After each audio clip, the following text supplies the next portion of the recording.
professor Márcio Léo Rodrigues falando. Na aula de hoje, nós veremos o que é dar aula de verdade. Você sabe o que é dar aula de verdade? Vou falar para vocês o que é dar aula de verdade na aula de hoje. Sabe por quê?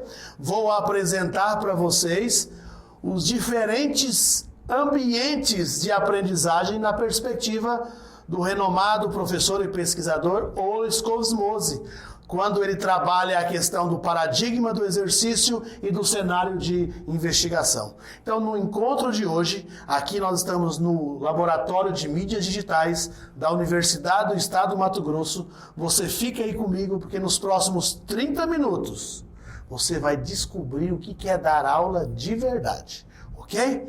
A primeira dica: dar aula de verdade exige sair da zona de conforto, ok? Está disposto a sair da zona de conforto? Não saia daí, fique, vem aqui. Vamos falar sobre educação financeira e os ambientes de aprendizagem em sala de aula, porque nós estamos gravando esse vídeo também para um curso de extensão de educação financeira na perspectiva da BNCC. Como é que nós podemos trabalhar a educação financeira no ensino fundamental e também no ensino médio, ok? Então nós falaremos com vocês hoje a respeito desse artigo publicado pelo professor Oli no Bolema, que é o Boletim de Educação Matemática, Cenários de Investigação, na onde ele apresenta dois tipos de práticas de sala de aula. Primeiro, paradigma do exercício. E a segunda proposição, a segunda prática de sala de aula é o cenário de investigação.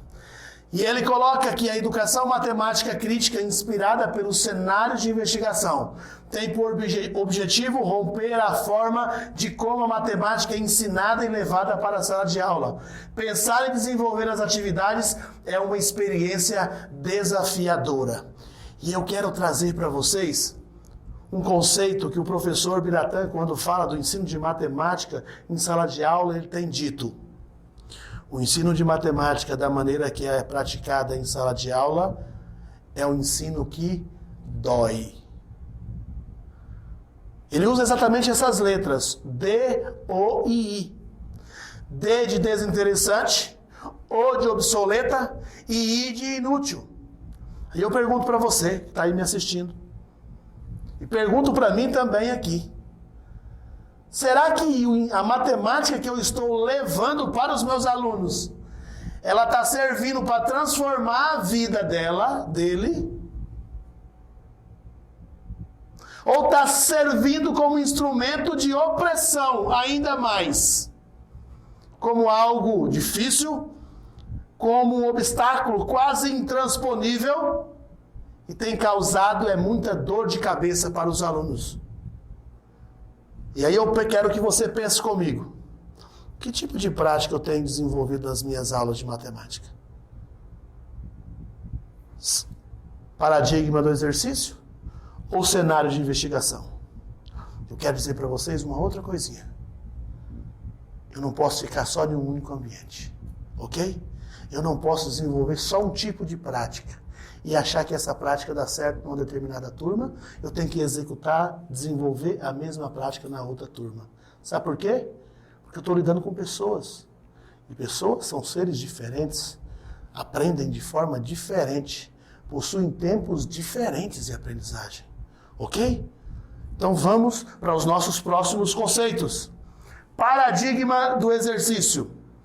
No paradigma do exercício, é caracterizado como o modelo tradicional, como o método tradicional. A aula é caracterizada pelo professor como detentor de um conhecimento e dos alunos como pessoas que precisam adquirir aquele conhecimento. O foco está centrado no professor. O foco é o professor, não é o aluno. Do jeito que o professor ministra a aula, é definido não pelo contexto na qual os alunos estão inseridos, mas sim da maneira como o professor pensa o fazer pedagógico. Então, quando nós olhamos para uma imagem como essa, nós presenciamos o professor colocando o conhecimento que ele possui no quadro. E vários alunos olhando para aquele professor de costa para ele, para os alunos. Nós percebemos crianças de cabeça baixa, crianças olhando para outros lugares, crianças mexendo em calculadoras ou em celulares. Porque talvez para essas crianças tudo é mais importante, menos aquele conhecimento que o professor está colocando no quadro. Então é importante que nós olhemos para uma foto dessa e reflitamos a respeito da nossa prática pedagógica. Então o paradigma do exercício, ele se enquadra no ensino tradicional, onde a exposição é o principal e quase que único método utilizado pelo professor. A retórica, a exposição é importante. No entanto, não deve ser o único método. Essa é a grande charada. Você quer dar uma aula tradicional? Tá tudo certo. O que você não pode é dar uma aula tradicional o ano todo. O que você não pode é fazer a coisa sempre do mesmo jeito. Olha só, o modelo de aprendizagem tradicional se enquadra no paradigma do exercício, onde o papel do professor apresenta conhecimento arrumado, tudo organizadinho, do simples para o complexo. E o papel do aluno não aceita desafios, gosta de respostas prontas e acabadas. E você quer saber de um negócio? No modelo tradicional, nós acabamos criando um vício nos alunos. Porque quando às vezes o professor chega e quer fazer diferente na sua sala de aula, os alunos perguntam: professor, que tipo de operação eu tenho que fazer? Porque muitas vezes o professor cria na cabeça dos alunos uma racionalidade de que toda pergunta tem uma resposta. E essa resposta está certa ou está errada. Cria essa a coisa dual, essa coisa dualogia na cabeça do aluno. E isso é prejudicial, porque tem alguns exemplos, alguns contextos, onde os alunos podem ir por diversos caminhos. E aí nós podemos desenvolver outras habilidades. Mas é importante que nós saibamos que nós não podemos ficar simplesmente em nenhum paradigma, ok? Agora, no paradigma do exercício, no ensino tradicional, o professor apresenta as ideias, os conceitos, os conteúdos no quadro. E depois os alunos trabalham, resolvem os exercícios selecionados no livro didático. Geralmente essa tem sido a prática na escola. Olha só, uma coisa que é muito complexa o ensino tradicional tem como base pedagógica a uniformização dos alunos.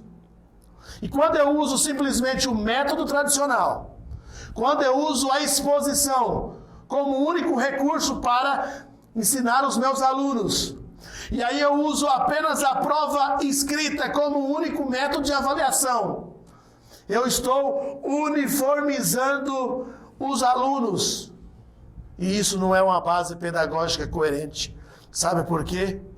Porque todos nós sabemos que existem inteligências múltiplas. Todos nós sabemos que existem ritmos e tempos de aprendizagem. Todos nós sabemos que os nossos alunos vêm de contextos diferentes. E nós estamos ali de frente de 25, 30 pessoas que nós temos que, de certa forma, transformar a vida dessas pessoas. E aí temos que utilizar a matemática para transformar, para instruir, para modificar a vida delas. No entanto, nós muitas vezes uniformizamos. E quando nós uniformizamos, nós mais excluímos do que incluímos. Percebe?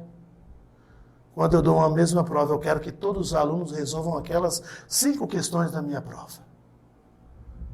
E aquelas 5 questões valem por todo um processo. E aí eu entendo o processo de avaliação como um produto e não como um processo. Porque na aula seguinte eu já venho com conteúdo novo. Percebe que muitas vezes no método tradicional nós uniformizamos os nossos alunos, como se os nossos alunos tivessem os mesmos níveis cognitivos. Será que eu e você não estamos uniformizando os nossos alunos?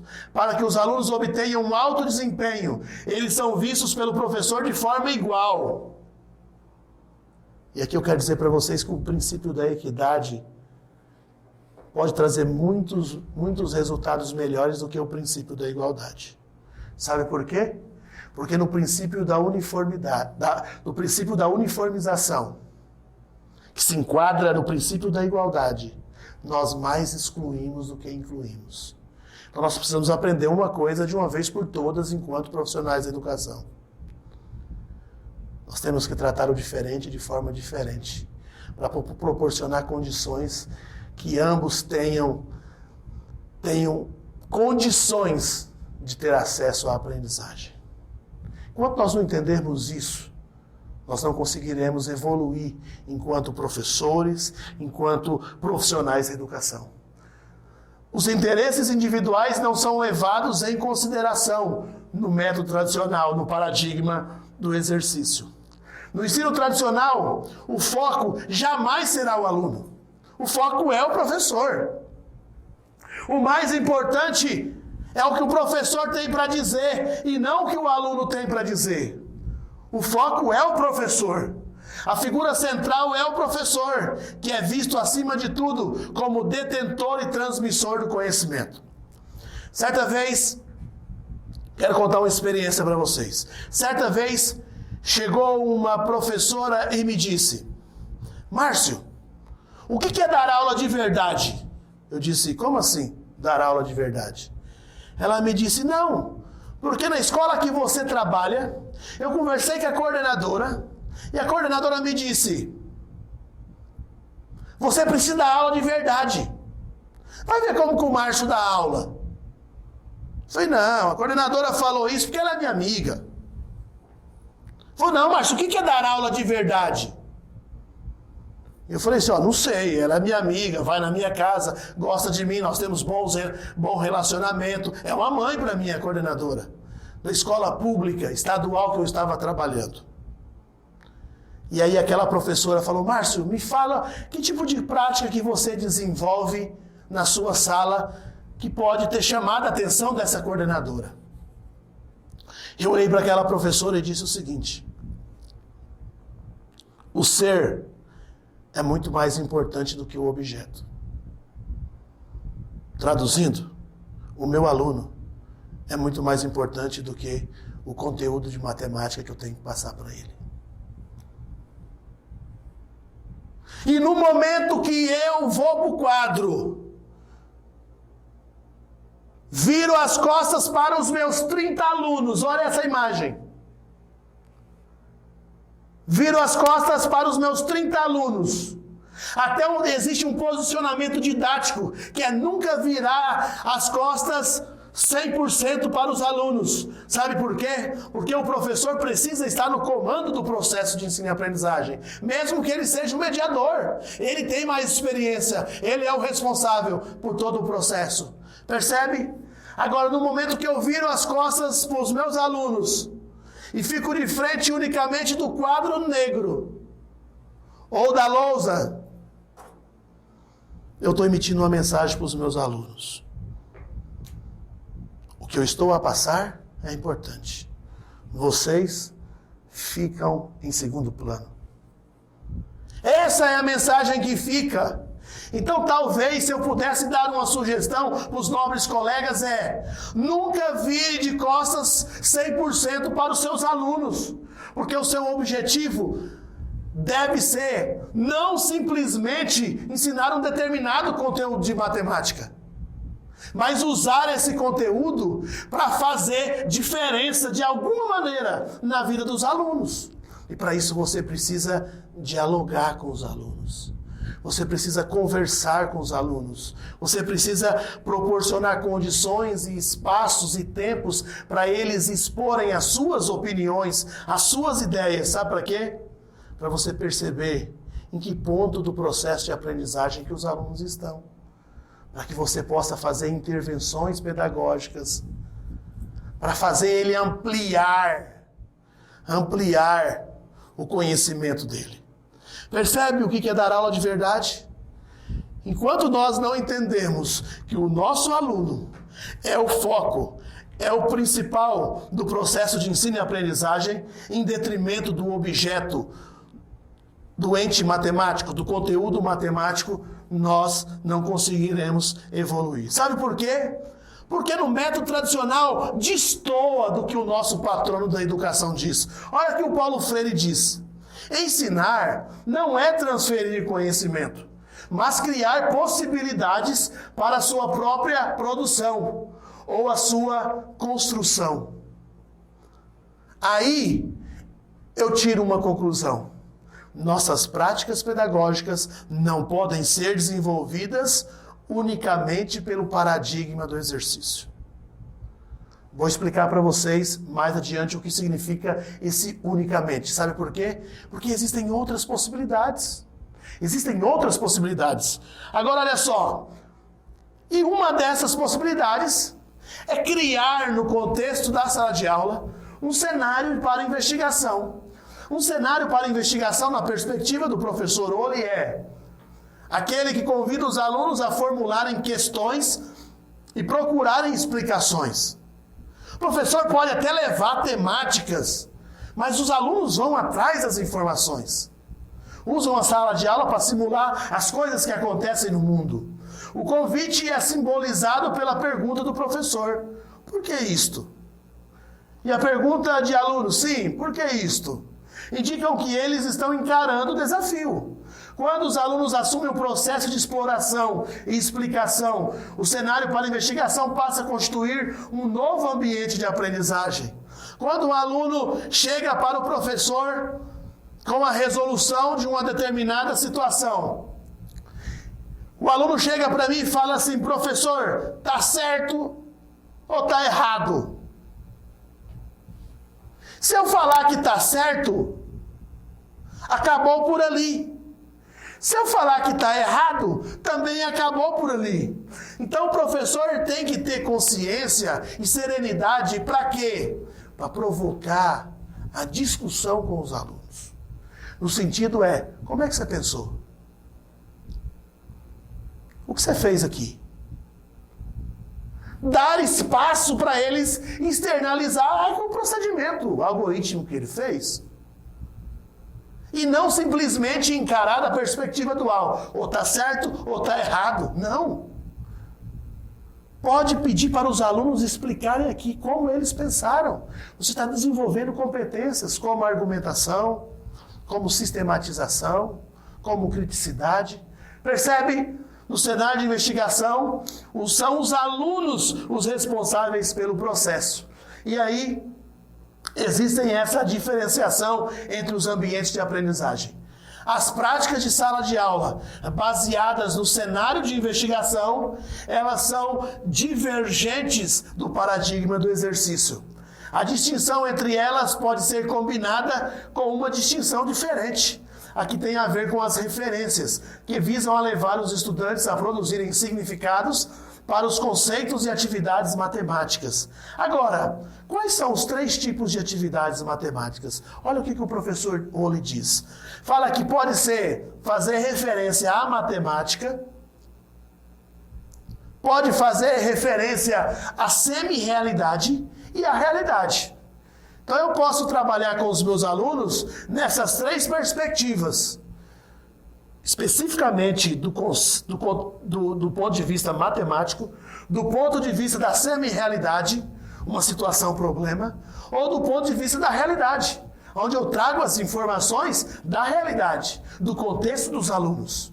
Agora, para cada um desse tipo de habilidade, tipo de atividade, eu posso trabalhar na perspectiva do cenário ou do paradigma do exercício.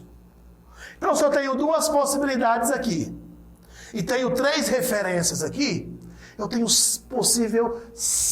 posso transitar por 6 ambientes de aprendizagem.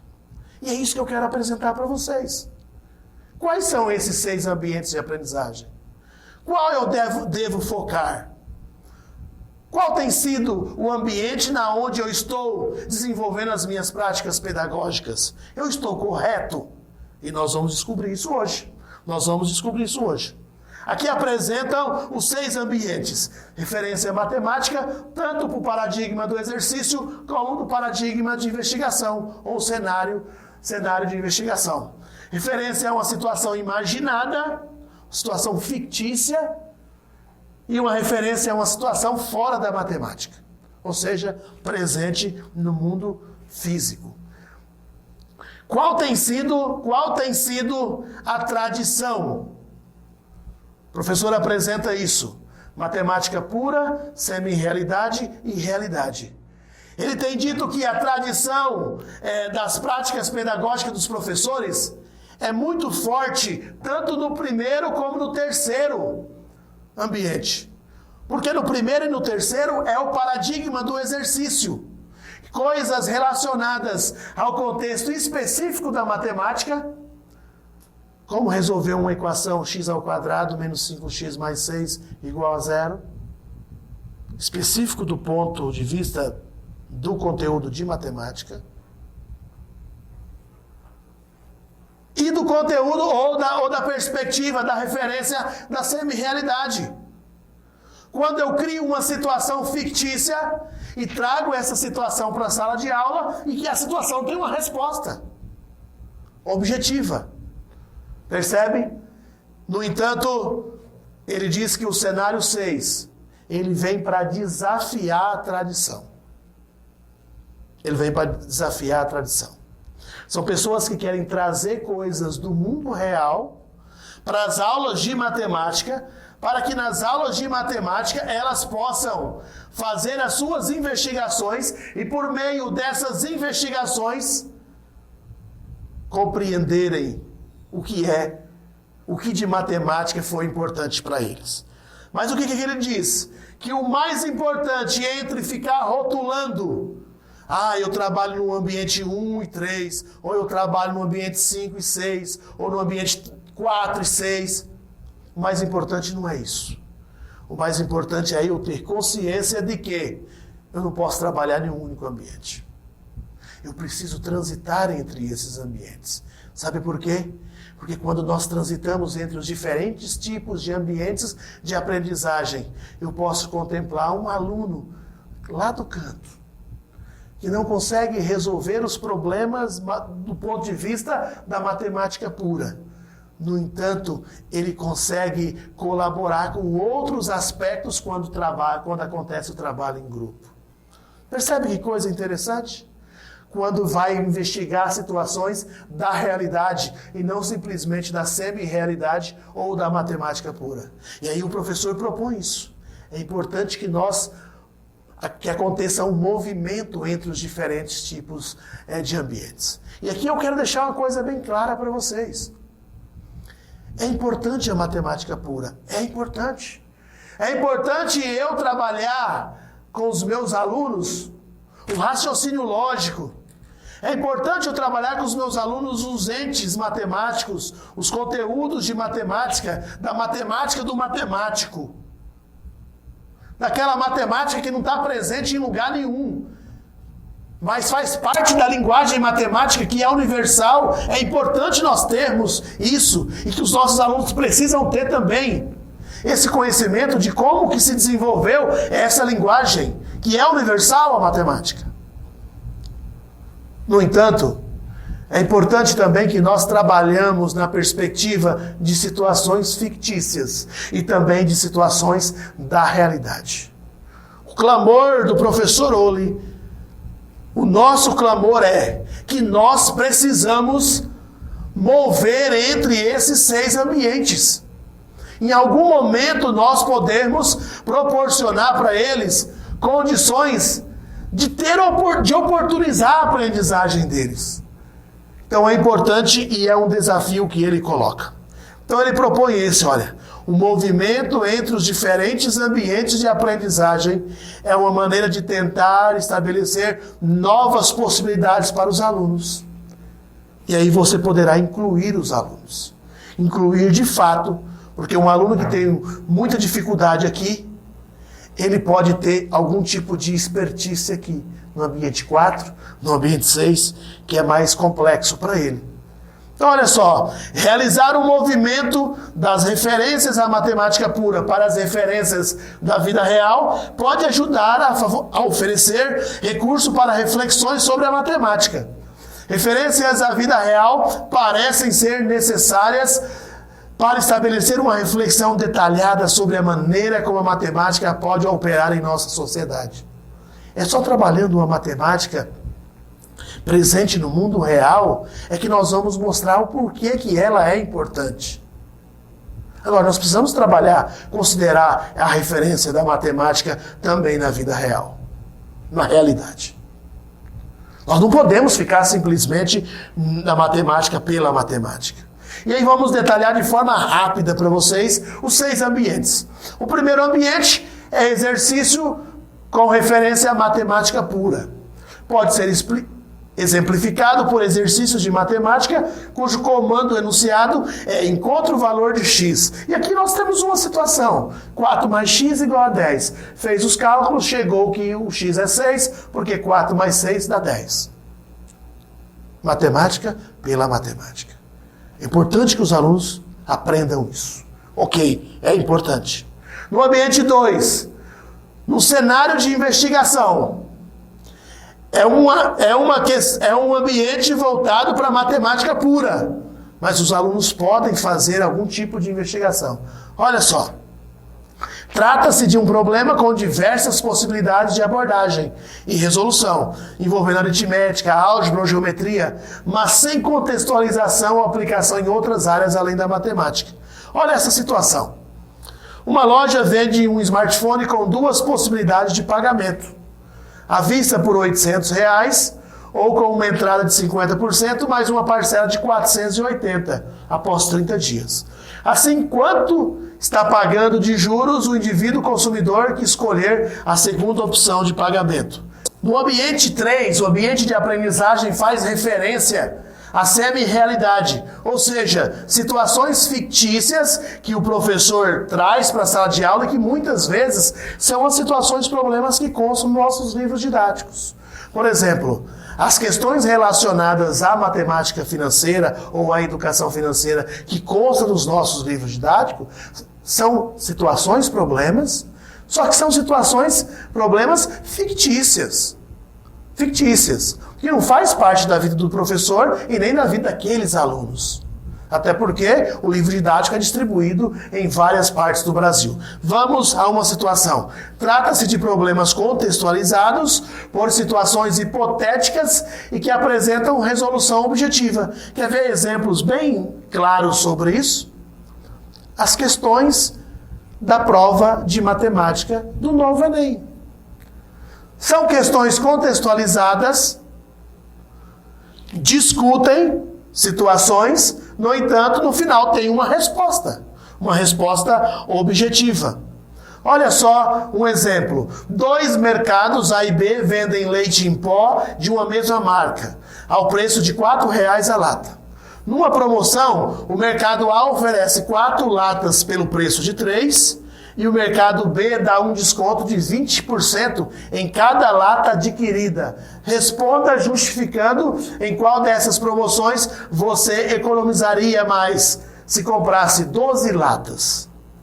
Você vai fazer o cálculo tanto para o mercado A como para o mercado B e vai falar, para esse caso a resposta é essa. Ok? Para esse caso a resposta é o mercado A ou o mercado B. Mas você não discute o porquê que você vai comprar 12 latas. Quem vai no mercado para comprar 12 latas? Percebe que essas questões da realidade não faz parte. É encontrar a resposta. Apesar de ser uma situação contextualizada. Um problema contextualizado. No ambiente 4, é o cenário para investigação com referência à semi-realidade. Olha só, representa uma problematização a ser explorada com base em uma situação hipotética e que não possui solução única. Nesse ambiente, intervenções e questionamentos são valorizados, mas podem se limitar a hipóteses especulativas, visto que se trata de uma situação fictícia, né? Então aí coloca uma questão desse tipo, olha, o indivíduo consumidor está procurando uma nova casa para morar, pois decide ir morar num bairro afastado do trânsito do centro, onde mora atualmente. Pesquisando os jornais, ele está diante de um dilema. Comprar a nova casa através de financiamento, valor da casa, R$100.000, durante 20 anos pagando juro de 0,99 ao mês, com prestações de 1.101,09, ou mudar-se para uma casa nova pagando aluguel em um imóvel de mesmo valor comercial que o anterior a ser financiado, pagando R$800 de aluguel todo mês. Perceba que os dados estão todos postos no problema. É um problema que faz parte da semi-realidade. Márcio, por que ele não é da realidade? Porque ele trouxe uma situação contextualizada. Explico. É essa taxa que é calculada quando eu e você vamos fazer um financiamento? O financiamento que eu e você vamos fazer é um financiamento da minha casa, minha vida? Ou é um financiamento que envolve, depende do meu olerite, depende da minha renda? O valor do financiamento é R$100.000? Ou esse R$100.000 ele é colocado simplesmente para facilitar os cálculos? E é o que acontece. Nós, quando vamos fazer algum tipo de cálculo envolvendo operações financeiras, nós sempre trabalhamos com 10, com 100, com 1.000. Por quê? Porque nós queremos transmitir a ideia, o conceito.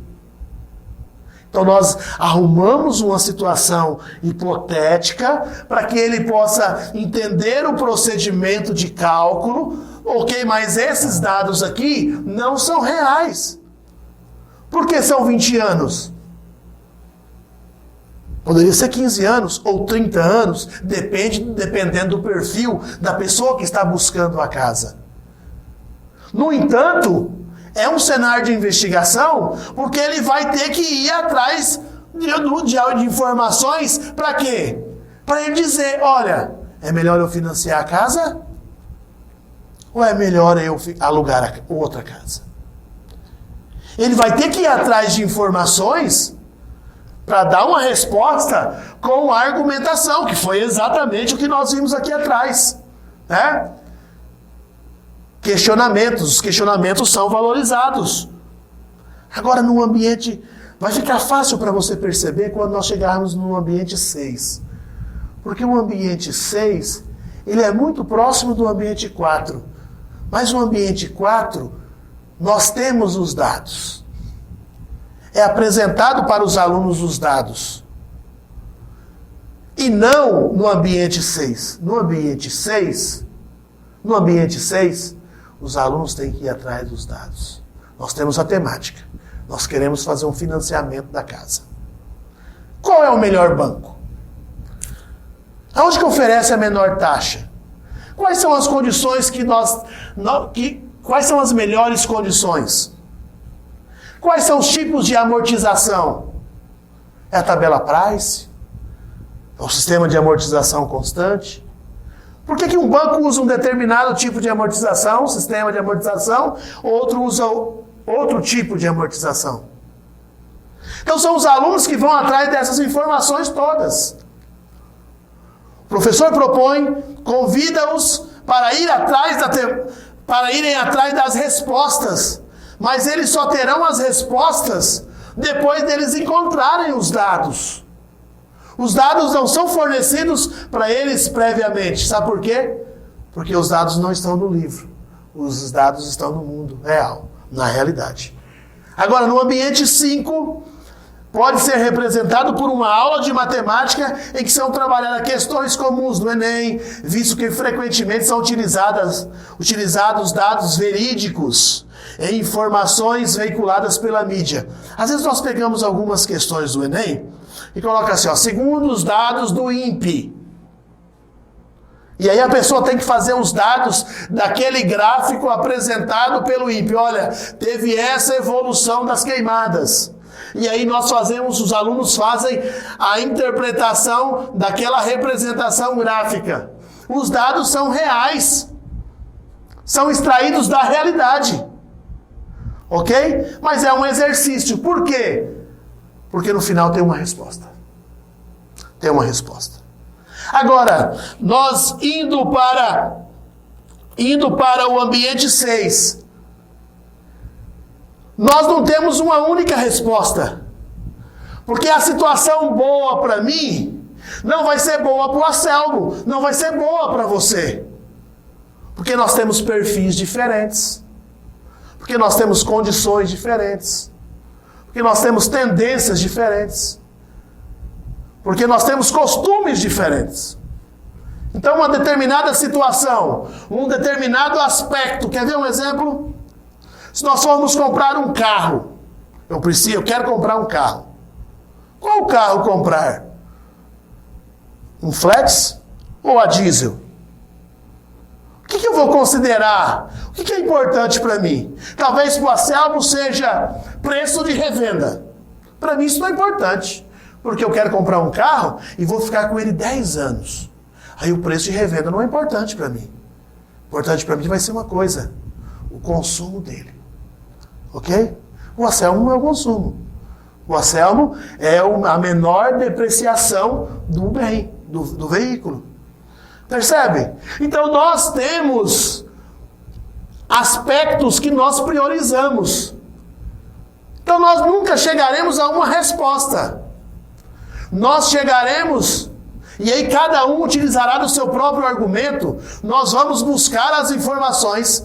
Buscando as informações, nós teremos respostas para a minha situação específica, do contexto, da realidade na qual eu estou inserido. E aí eu tenho a minha, o outro professor, outra pessoa tem a dele. Eu até trouxe uma situação para apresentar para vocês. Nós queremos adquirir uma moto. Os alunos, eles terão a oportunidade de analisar vários aspectos para a concretização do projeto. Ele pode ir atrás, se ele vai fazer um financiamento, se é leasing, se é um CDC, qual que é a mais vantajosa, é a Flex ou a outra. Se ele vai fazer um financiamento ou se ele vai fazer um consórcio. As coisas vão aparecendo. E aí você pode perguntar: Márcio, cadê a matemática? O foco não é a matemática. Porque a matemática vai aparecer. Porque com os dados, a hora que os alunos extraírem os dados, eles vão perceber que eles precisam saber matemática. E aí eles precisarão aprender a ler uma tabela. Como é que lê a tabela, professor? Aí o professor auxilia. Aí o professor media. Mas os alunos vão atrás dos dados, e eles indo atrás dos dados, de coisas que faz sentido para eles, eles vão atrás das informações do conhecimento matemático. Então, são situações da realidade. E finalizando, o professor Oli diz: olha, a importância dada aos cenários para investigação não implica em desprezar ou abandonar o paradigma do exercício. E isso é fundamental.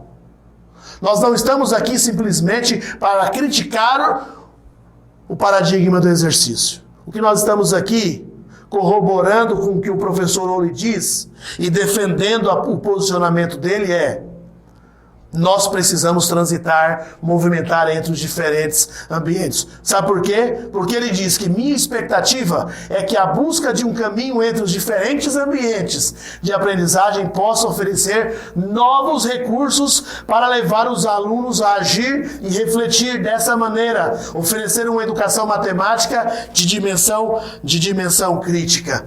Qualquer cenário para investigação coloca desafios para o professor. E aqui eu quero que vocês entendam isso. Colocando desafios, o professor precisa necessariamente, trabalhando no ambiente 4, no ambiente 5, no ambiente 6, sair da zona de conforto e adentrar na zona de risco. A tarefa é tornar possível que os alunos e o professor sejam capazes de intervir em cooperação dentro da zona de risco, fazendo dessa uma atividade produtiva e não uma experiência ameaçadora. Olha que terrível isso. Uma experiência ameaçadora, como se o aluno tivesse aprendido ou não aprendido, né? Finalizando, eu trago algumas reflexões. São essas 4 reflexões. nesses 60 segundos que me resta. Desenvolver habilidades para trabalhar em diferentes ambientes de aprendizagem. Para isso nós precisamos participar de cursos, participar de outras formações, para saber como é que nós podemos também trabalhar em outros ambientes de aprendizagem. Um outro aspecto fundamental e que é um desafio para os professores: aprender a lidar com a imprevisibilidade. E quando nós trabalhamos na perspectiva de um cenário de investigação, a imprevisibilidade ela está presente. Porque o professor também está atrás de respostas. O professor também está em busca de respostas que vai ser importante para a compreensão do mundo dele. Agir colaborativamente com os alunos na zona de risco, transformando experiência ameaçadora em atividade produtiva. E o item 4, contextualizar suas práticas pedagógicas para que os alunos possam ser protagonistas de suas aprendizagens. Então eu quero finalizar esse vídeo dizendo para vocês, professores, nobres colegas, se a minha e a sua prática tem convergido para o ambiente 1 e 3, o que foi enfatizado nas pesquisas apresentadas pelo OLI, eu faço um convite, um chamamento, para que nós possamos implementar em nossas práticas pedagógicas trabalho por projetos, modelagem matemática, resolução de problemas, ludicidade, etnomatemática, investigações matemáticas, tecnologias para ensinar matemática. Para quê? Para proporcionar oportunidades para os alunos passarem por diversos ambientes de aprendizagem. É nessa transição, é nesse contrato didático do professor com os alunos, na perspectiva de não ficar em 1 ou em 2 ambientes de aprendizagem, que o professor poderá fazer uma grande diferença para a aprendizagem dos alunos, para que, de fato, os meus e os seus alunos sejam protagonistas de suas aprendizagens. Ok? Se você gostou desse vídeo, dá um joinha lá, clica lá no sininho. Sabe por quê? Porque nós estamos juntos e vem muito mais vídeos por aí. Ok? Um abraço, tamo junto.